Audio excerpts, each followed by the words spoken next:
I want to welcome you back to our online study of Luke chapter 15 that we began last week. I hope that you guys are doing well at home. We miss you. I wish we could see you, but I hope your quarantine's going okay. A couple of reminders as we begin tonight. Make sure you've got your Bible on you. Our main text will be read straight from the Bible. I won't have it on the screen. If I use supplementary verses, I will put them on the screen for you. And also, you're going to need a notepad and a pen or a pencil so that you can take notes about things that you find to be the most important. This chapter of Luke 15 is about three different lost things or people. We read last week the story of the lost sheep. Tonight we will read about the lost coin, and then next week we will begin talking about the prodigal son, or some might call him the lost son. But what's important to me as we begin tonight is to refresh ourselves about the crowds that were listening to Jesus during this time. And we find that in Luke chapter 15, verses 1 and 2, where it says that the tax collectors and sinners were all gathering around to hear Jesus. But the Pharisees and the teachers of the law muttered, "This man welcomes sinners and eats with them." And so we need to remember that there are two groups here that are listening to Jesus. The tax collectors and the sinners are there on the one hand, and then on the other are the Pharisees and the teachers of the law. And when the Pharisees and the teachers of the law begin grumbling about Jesus welcoming sinners, that's when he responds with these stories. And so all three of these stories are a response not to the sinners and the tax collectors, but to the Pharisees and the teachers of the law who are grumbling about him entertaining sinners. Now, last week's story was about a shepherd who had 100 sheep, and he realized that one had come up lost. And so he leaves the 99 and he goes searching for it. And when he finds it, he puts it on his shoulders and carries it back, and he calls his neighbors and he rejoices and he said, "Let's celebrate because I've found my lost sheep." If we think back to the Old Testament, that story probably reminds us of Isaiah 53, where it says that we all, like sheep, have gone astray. Each of us has turned his own way, and the Lord has laid on him the iniquity of us all. And so in that story, Jesus uses a shepherd to represent humanity. Lost humanity who through its own wandering has found itself to be lost. And tonight's story is very short. It's only 3 verses long. But beginning in verse 8, it starts telling us about this woman and her lost coin. Let's read in chapter 15, verse 8.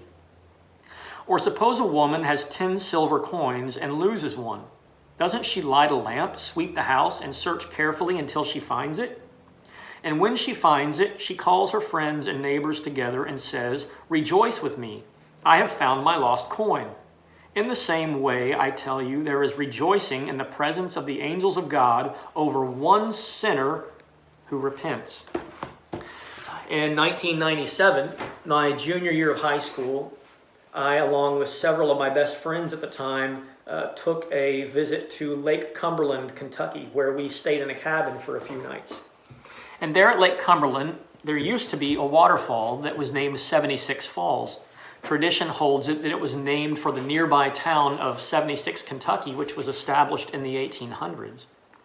Today, if you were to go look for 76 Falls, my understanding is that it has become obsolete because of the flood that occurred in 2019. But if you Google it, if you look for it online, you'll be able to find pictures of it, much like the ones that I'm showing you here now. Well, since we were teenagers and thus invincible, we thought it was a great idea to go to the top of the falls and jump off. And so we scaled the nearby stairwell and wound up at the top of the waterfall, looking down into the cove below. And common sense might have overcome me had the cove not been littered with many, many boats that were all awaiting our heroics and prodding us and encouraging us to go ahead and jump. And so after standing there and looking down for 3 or 4 or 5 seconds or minutes and having second thoughts and third thoughts and maybe fourth thoughts, well, we finally mustered up enough collective courage to jump, and we lived to tell the story. And somewhere at the bottom of Lake Cumberland today, there is a 1998 Centerville High School class ring with the name Sean McAfee on it and a baseball bat and a ball on one side and a cross on the other. It was hours before I realized that I was missing my class ring, but the only place it realistically could have come off was when we jumped off of the waterfall and landed in the water below. And truthfully, it didn't matter all that much to me at the time. I mean, I didn't want to lose it, but I don't think I even paid for it. I think Mom and Dad paid for it, and so it was unfortunate, but it didn't bother me very much. That was the first time I lost a ring. The second time I lost a ring, it bothered me a little bit more. A few summers ago, I took the youth group to the Sanibel Causeway on a Tuesday night one summer for our Tuesday Nights Together activity. And we played there for a few hours on different floating devices and in kayaks and many different things that Roy Massey brought out for us. But at the end of the night, we realized that one of his floating contraptions was missing a weight. And so we all got on our hands and knees there in the shallow part of the causeway, and we began to run our hands along the weeds and the mud and look for this weight. It wasn't until I got home that I realized that the ring that I was wearing, my wedding ring, was no longer on my hand. And there was no sense returning to look for it. How in the world would I ever find a ring like that in that large causeway? It would have bothered me tremendously if that had been my original wedding ring.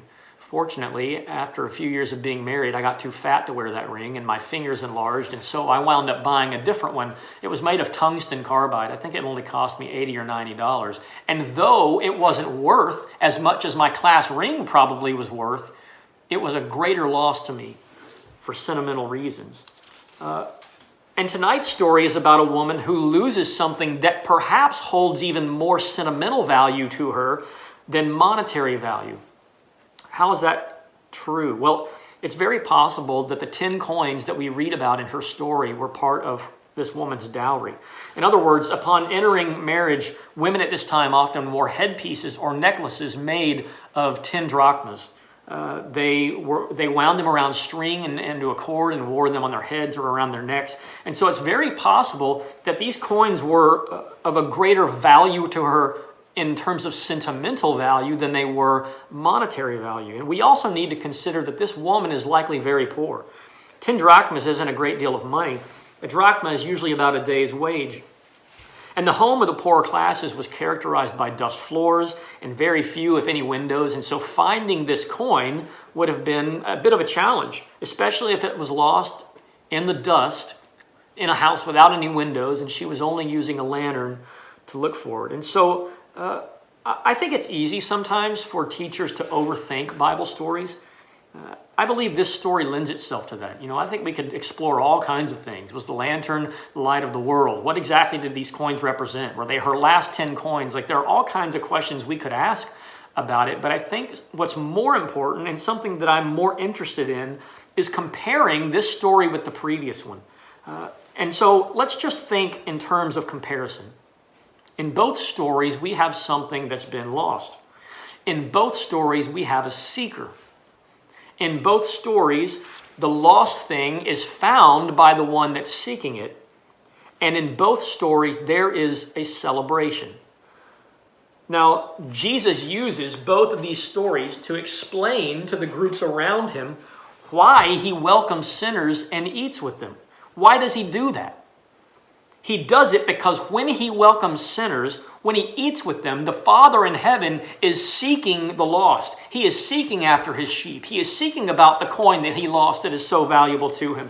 And in both cases, Jesus leaves no doubt as to what that means. Because in both verses 7 and verses 10, we read that he tells the Pharisees that the lost sheep and the lost coin both represent sinners. And the being found represents repentance. And the celebration is what God and the angels are doing in heaven. Now, at that moment, some of them get it and some don't, right? He is saying, I welcome sinners because I am the incarnation of God's loving the lost and pursuing the lost. I am the shepherd who is seeking the sheep. I am the woman who is looking for her lost coin. And this meal that we're eating together, when I welcome them to my table, is a little bit of what is happening right now as God and the angels celebrate in light of lost ones being saved. Well, when sinners turn from their sin and they accept Jesus' fellowship as the joy of their lives, they have come home to God, and God is overwhelmingly glad and celebrates. But apparently not everybody is glad. And that's where the parable is going to go next as we read it next week. So as I look at these two stories, I think there's one more question that I'm really interested in asking. Why did Jesus tell two stories to set up the final one that he is going to talk about in what we study next week? The number two is somewhat prevalent throughout this chapter, as there are two groups that are listening to Jesus, as he sets up the parable of the prodigal son with two stories, as there are two sons in the story that we will read next week. And I'm also interested in asking the question, why two different examples to set up the story of the prodigal son? Do these two stories somehow correspond to the two sons that we read about in the last story? And those are the questions that I think are particularly interesting and the ones that I'm especially excited to pursue with you next week. I've all but forgotten about my class ring. There's absolutely zero chance that I'm ever going to return to the Cumberland River and swim to the bottom and begin searching for it. I've completely forgotten about it, and I have no desire to find it now, 23 years after having lost it in the first place. I don't claim it anymore. And I really don't think too much about the wedding ring that I lost either, though I likely would have if it had been the actual wedding ring that I received at the ceremony 10 years ago. But this story shows us that God is not forgetting about those who are apart from him. We don't read anything about the shepherd taking a break or deciding that this task might be too difficult. We don't read anything about the woman, taking this easy and being lackadaisical about looking for her coin. Like, these things were very valuable to them.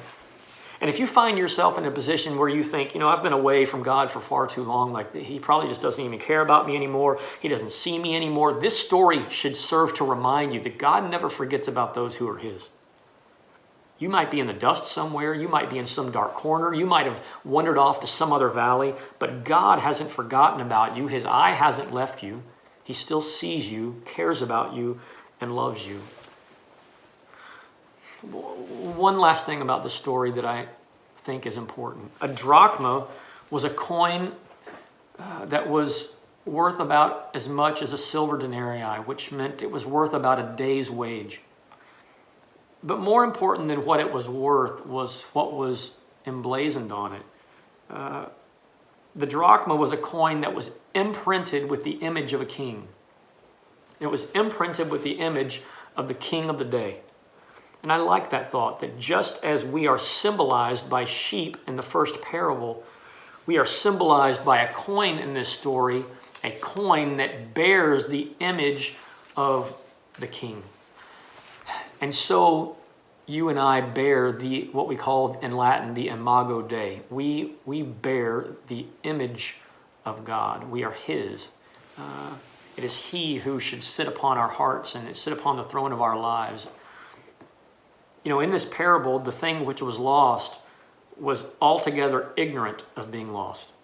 The silver coin was not a living thing, and therefore it had no consciousness of being lost or being sought after. It wasn't a sheep that wandered off of its own accord. The coin was quite content to be on the floor in the dust, as it was just as content to be there as it was to be in a purse somewhere or in the hand of its owner.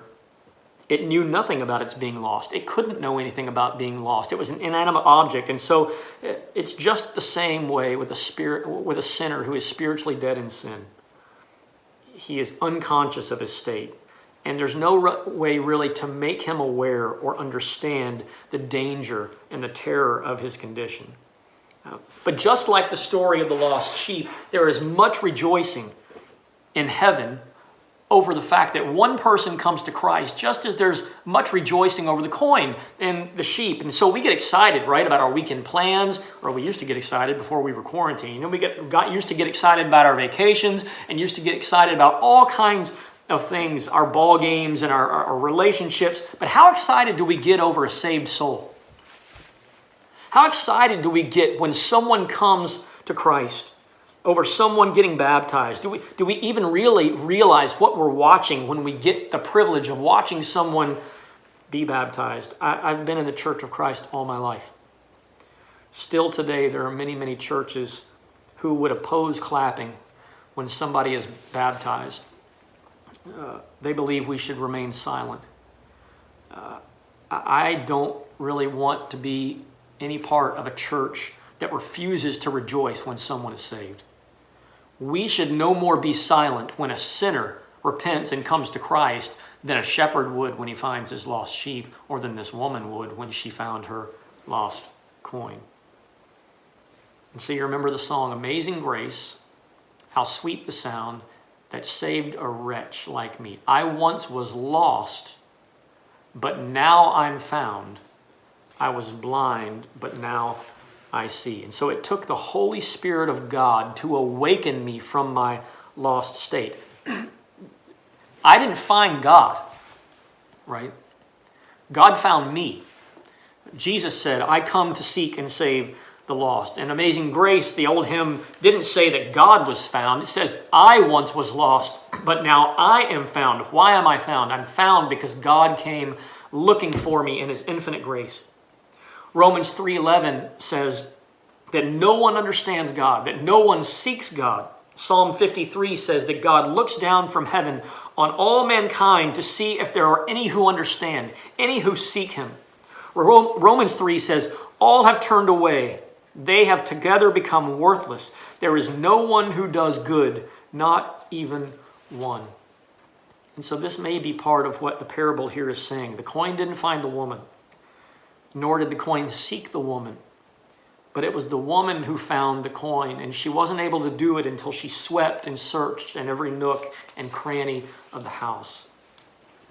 And so we're reminded that it is God who seeks. All throughout eternity, ever since the Garden of Eden, we find this theme that man still hides and God still seeks. Well, next week we get to what is perhaps the greatest story ever told by Jesus. Certainly it is a story of immeasurable grace and a story that I just love teaching about and studying. But how does it give the other two stories their meaning? There's a lot of mystery tied up in the parable of the prodigal son and how it relates to the two stories that we've already read. I think it's a fascinating study, and I hope that you'll join us. I'm looking forward to that time with you. Be safe, stay connected. God bless you. We'll see you next week.